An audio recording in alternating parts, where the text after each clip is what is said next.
நாராயணீயம் தசகம் 54 ஸ்லோகம் 552 முதல் 561. கலியன் இன் காலிந்தி ரிவர். க்ஷீரசாகர சயனா குருவாயூரப்பா, வரசித்தி தருவாய் குருவாயூரப்பா.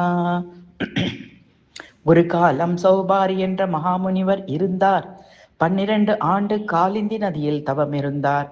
அவர் அந்நதியிலிருந்த மீன்கள் மேல் பற்று கொண்டார். கருடன் அவ்வழி சென்றபோது நதியை பாதுகாத்தார். கருடன் மீன்களை பிடிக்காமல் இருக்க வகை செய்தார். கலியன் விஷமிக்க நாகம் அங்கு ஒளிந்து கொண்டது. கருடன் சாப பயத்தால் கலியனை தொட முயலவில்லை. கலியனின் விஷத்தால் நீர் அருந்திய பசுக்கள் இறந்தன. கலியனின் விஷத்தால் உன் நண்பர்களும் இறந்தனர். உன் காருண்யத்தால் அனைவரையும் நீ உயிர்ப்பித்தாய். பசுக்களும் கன்றுகளும் உன்னை துதித்து மகிழ்ந்தன. இடையர்கள் உன் மகிமை கண்டுனை துதித்தனர். எல்லாம் அறிந்த நீயோ புன்னகை கொண்டுள்ளாய்.